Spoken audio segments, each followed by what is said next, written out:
اعوذ باللہ من الشیطان الرجیم بسم اللہ الرحمن الرحیم Respected teachers and dear students, Assalamu alaikum wa rahmatullahi wa barakatuh.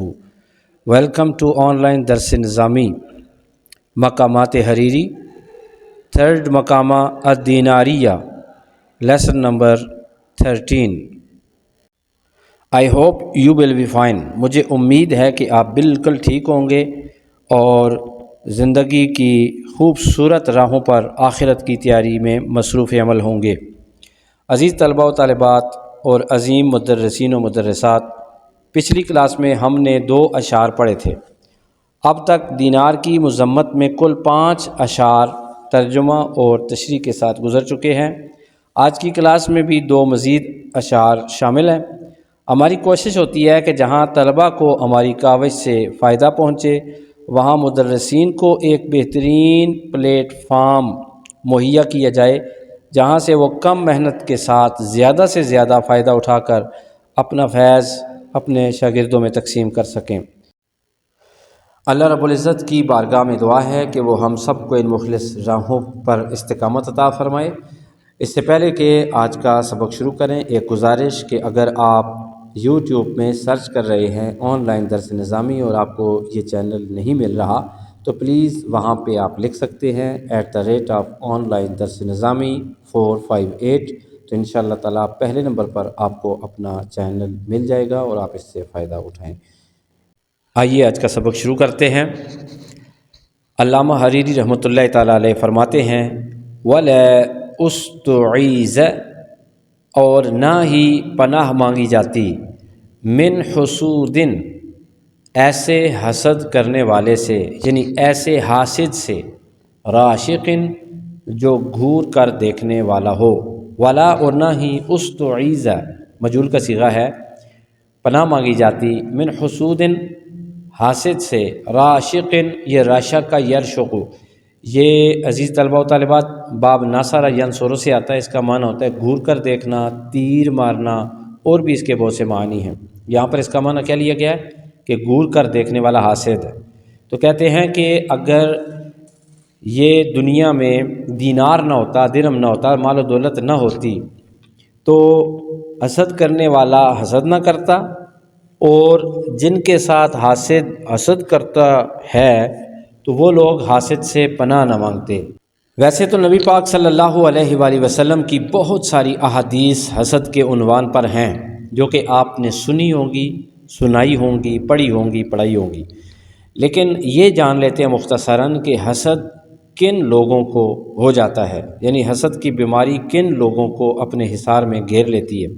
Number 1، پہلی وجہ ہے محنت نہ کرنے والے اس بیماری کا شکار ہوتے ہیں۔ نمبر 2، بری محفلوں میں بیٹھنے والے اس بیماری میں مبتلا ہوتے ہیں۔ نمبر 3، غیبت کرنے والے اور غیبت سننے والے اس بیماری کا شکار بنتے ہیں۔ نمبر 4، اللہ کی عطا کو نہ سمجھنے والا شخص اس بیماری کا لقمہ بن جاتا ہے۔ اور 5ویں نمبر پر دوسروں کی محنت کو قدر کی نگاہ سے نہ دیکھنے والے لوگ بھی حسد کا شکار ہو جاتے ہیں۔ حسد اگر کسی کو ہو جائے تو اس کا علاج کیا ہے؟ عزیز دوستو، حسد اگر کسی کو ہو جائے تو سب سے پہلی بات یہ ہے کہ وہ محنت شروع کر دے، دوسری اچھی محفلوں کا رخ کرے، تیسری غیبت نہ کرے اور غیبت سے بچ جائے، غیبت سنے بھی نہ، چوتھی اللہ کی تقسیم پر راضی رہے۔ اگر اللہ نے کسی کو عہدہ دیا، پیسہ دیا، مال دیا، آگے کر دیا تو اس میں اللہ تعالیٰ نے اس کو دیا ہے، کسی انسان نے اس کو نہیں دیا، اس پر تقسیم پر خوش رہے۔ اس کے بعد ہے جی دوسروں کی صلاحیتوں کو تسلیم کریں اور آپ ہاتھ ملائیں دوسروں کے ساتھ اور ان کی تعریف کریں اور دل کو سمجھائیں کہ یہ اس شخص نے محنت کی ہے، اور یقین کریں میرا اپنا تجربہ ہے، آپ اگر محنت شروع کر دیں گے تو انشاءاللہ تعالیٰ آپ کے دل سے حسد ختم ہو جائے گا، آپ حاسد سے آگے اور محسود سے آگے نکل جائیں گے انشاءاللہ۔ حاسد محسود سے محنت کی وجہ سے آگے نکل جاتا ہے۔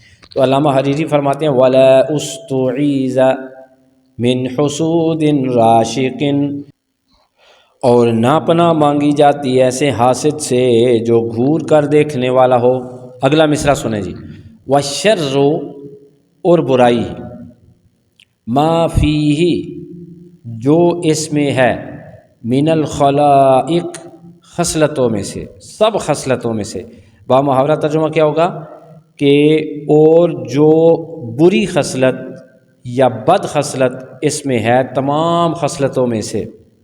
خلائق اس کا معنی ہوتا ہے عادات، اس کی واحد ہے خلیقتاً۔ اب بتا رہے ہیں کہ اس مال و دولت کی سب سے بری خصلت کیا ہے جی، سب سے بد خصلت یہ کیا ہے، یعنی ہے تو یہ اس کی اچھی خصلت، لیکن اس کو بڑے مختلف انداز میں علامہ حریری آپ کے سامنے پیش کر رہے ہیں، آپ کو کچھ سکھانا چاہتے ہیں۔ وَشَرُّ مَا فِيهِ مِنَ الْخَلَائِقِ، اور سب سے بری خصلت ان سب خصلتوں میں سے اس میں کیا ہے، یعنی درم اور دینار میں، مال و دولت میں کیا ہے، الیس یغنی، الیس یہ کہ یہ فائدہ نہیں دیتا، الیس یہ کہ نہیں، یغنی فائدہ دیتا، عن کا تجھے، فی المضائق، مضائق تنگیاں، مضیقۃ اس کی جمع آتی ہے کہ یہ تنگیوں میں آپ کو فائدہ نہیں دیتا، الیس یہ کہ نہیں، یغنی فائدہ دیتا، عن کا آپ کو، فی المضائق تنگیوں میں آپ کو فائدہ نہیں دیتا۔ اگلا مصرع سنیں، الا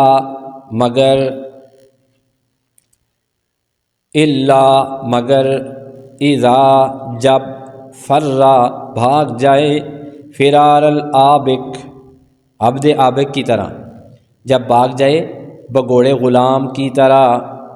اچھا پہلا شعر تو آپ کو سمجھ آ گیا، اب یہ دوسرا شعر آپ کو سمجھ نہیں آیا، تو آئیے آپ کو سمجھا دیتے ہیں کہ علامہ حریری کہنا کیا چاہتے ہیں۔ الیس یغنی عنک فی المضائق، یہ کہ یہ فائدہ نہیں دیتا تجھے تنگیوں میں، الا اذا فر فرار العابق سوائے اس کے کہ جب بھاگ جائے عبد عابق کی طرح۔ عابق آپ کو پتہ بہت سارے غلام ہوتے ہیں، عبد معزون ہے، عبد مکاتب ہے، اور اس طرح عبد عابق بھی ہوتا ہے، ایسا غلام جو بھاگ جائے، ٹھیک ہے۔ اس کے بارے میں ایک چھوٹا سا جملہ کہنا چاہتا ہوں، پھر اس کے بعد آگے بڑھتے ہیں کہ یہ جو پیسہ ہے نا، اس کے بارے میں کسی نے کیا خوب کہا ہے کہ اس کے فائدے کا وصال اس کے فراق کے بغیر ممکن نہیں۔ تھوڑا تھوڑا آپ میں سے کئی لوگ سمجھ چکے ہوں گے میں کیا کہنا چاہتا ہوں، لیکن علامہ اصفہانی نے لکھا کہ علامہ حسن بصری رحمۃ اللہ تعالیٰ علیہ فرماتے ہیں، بئس الرفیقان دو برے دوست، الدرہم والدینار اور دینار ہیں، لا ینفعان کا یہ تجھے ہرگز فائدہ نہیں دیتے، ہرگز تو میں نے اپنی طرف سے کہا ہے، لا ینفعان کا یہ تجھے فائدہ نہیں دیں گے، حتیٰ یہاں تک کہ یفارقان کا تجھ سے جدا نہ ہو جائیں۔ اب تھوڑا سا مزید آپ سمجھ چکے ہوں گے، اب میں آپ کو نبی پاک صلی اللہ علیہ وآلہ وسلم کی حدیث سناؤں گا تو ساری بات کھل کر آپ کے سامنے آ جائے گی۔ یار کیا بات ہے آپ کے اور میرے پیارے رسول پاک صلی اللہ علیہ وسلم کی اور ان کی باتوں کی، کیا بات ہے، کیا کہنے ہیں۔ بخاری شریف کی حدیث ہے جی، عن ابن مسعود رضی اللہ تعالی عنہ، حضرت ابن مسعود رضی اللہ تعالیٰ عنہ سے روایت ہے، قال آپ نے فرمایا، قال رسول اللہ صلی اللہ علیہ وآلہ وسلم کہ نبی پاک صلی اللہ علیہ وآلہ وسلم نے ارشاد فرمایا، ایکم تم میں سے کون ہے، مال و وارث ہی احب الیہ جسے اپنے وارث کا مال زیادہ پسندیدہ ہو، زیادہ محبوب ہو، من مالہ اپنے مال سے۔ قالو صحابہ اکرام نے عرض کی، یا رسول اللہ صلی اللہ علیہ وآلہ وسلم، ما منا احد ہم میں سے تو کوئی ایسا نہیں، الا مگر مالہ اس کو اپنا مال، احب الیہ اسے زیادہ محبوب ہے۔ قال نبی پاک صلی اللہ علیہ وآلہ وسلم نے ارشاد فرمایا، فإن مالہ بے شک اس کا اپنا مال، ما وہی ہے جو قدما اس نے آگے بھیج دیا، اس نے خرچ کر دیا، اس نے اللہ کی راہ میں لٹا دیا، ومال وارثہ، اور اس کے وارث کا مال، ما وہ ہے جو اخرا اس نے پیچھے چھوڑ دیا۔ اب آپ کو بات سمجھ آ گئی؟ او کما قال رسول اللہ صلی اللہ علیہ وسلم، اب آپ کو بات سمجھ آ گئی؟ اب آپ کو بات صحیح سمجھ آ گئی ہوگی، یعنی کہ یہ تمہیں تنگیوں میں فائدہ، الیسا یغنی عنک فی المضائق، یہ کہ یہ فائدہ نہیں دیتا تجھے تنگیوں میں، یعنی تو جب اسے تنگ کر کے رکھے گا، اسے جمع کر کے رکھے گا، اسے خرچ نہیں کرے گا تو پھر یہ تجھے فائدہ نہیں دے گا۔ الا اذا فر فرار الآبق، سوائے اس کے کہ جب یہ بھاگ جائے عبد آبق کی طرح، ٹھیک ہے، عبد آبق کی طرح یہ بھاگ جائے، یعنی کہ یہ تجھ سے جدا ہو جائے، تو فوراً اس کو خرچ کر دے اللہ کی راہ میں، تو یہ پھر تجھے فائدہ دے گا۔ اسی کے ساتھ ہی آج کی کلاس ختم ہوتی ہے۔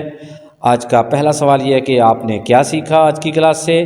دوسرا سوال یہ ہے کہ کسی ایک مصرعے کی ترکیب کریں نحوی صرفی، اور آخری سوال یہ ہے کہ اسے بہت اچھا طریقہ اپنائیں یاد کرنے کا، اچھے طریقے سے اس کو یاد کریں، اور یہ کبھی بھی آپ کو نہ بولے، آپ کی ہڈیاں بھی کبھی نہ بولیں، ایک ایک لفظ کا رٹا لگائیں اور ایک ایک چیز کو ذہن میں رکھیں اور صحیح یاد کریں۔ انشاءاللہ تعالی زندگی میں آپ ناکام نہیں ہوں گے۔